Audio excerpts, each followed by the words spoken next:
د پخواني ولسمشر محمد اشرف غنی او زلمی خلیلزاد ترمنځ سخت جنجال. اشرف غنی تازه ویلي چې له زلمی خلیلزاد ځکه سخته کرکه لرم چې افغانستان یې د تورو ګړنګو تر شا پرېښود. خو تازه په تازه ورته د زلمی خلیلزاد ځواب هم راغلی.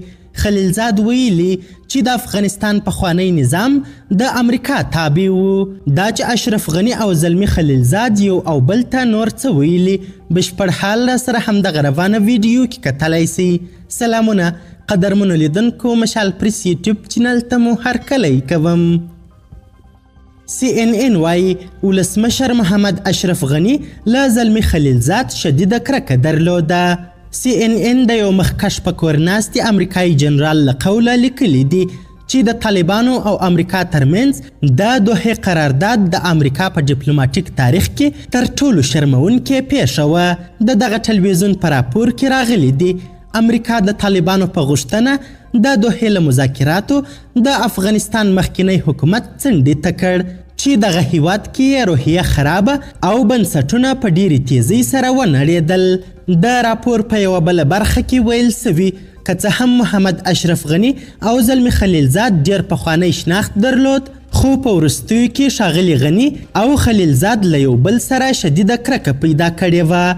CNN ټلویزیون لیکلی دی چې امریکا د دوحې مذاکراتو په جریان کې هر هغه څه چې طالبانو وغوښتل ورته یې ورکړل او یوازې یې له طالبانو یوه ژمنه واخیسته چې د وتلو پر مهال به موږ ته څه نه وایي. خو اوس زلمی خلیلزاد تازه په تازه ویلي دي که امریکا نه وای وتلې د اوکراین موضوع افغانستان کې پیښېده. د دوحې د قرارداد لپاره د امریکا د متحدو ایالتونو پخواني ځانګړي استازي زلمی خلیلزاد له الشرق ورځپاڼې سره په مرکه کې ویلي که امریکایي ځواکونو افغانستان نه وای پرېښی د اوکراین جګړې ته ورته موضوع دغه هیواد کې پیښېده.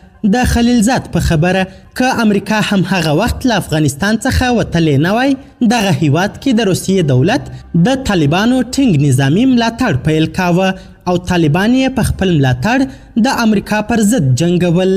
لکه څنګه چې واشنګټن همدا اوس له اوکراین سره د روسیې خلاف جګړه کې همکاري کوي. هو دا له افغانستانه د امریکایي ځواکونو د وتلو یوه ګټه وه. دغه امریکایي ډیپلوماټ له نشهیي توکو سره د مبارزې، اقتصادي پرمختګ او د افغانیو ثبات ساتلو برخو کې د طالبانو اقدامات ستایلي دي. هغه د الشرق ورځپاڼې د خبریالې د دې پوښتنې په ځواب کې چې طالبان له ایران سره د وروستۍ لانجې پر مهال سرحدي سیمو ته سلګونه ځانمرګي بریدګر ورلېږلي وو آیا راتلونکي کې د جګړې احتمال سته که نه؟ ویلي زه د جګړې د پیښېدو رد نسم کولی.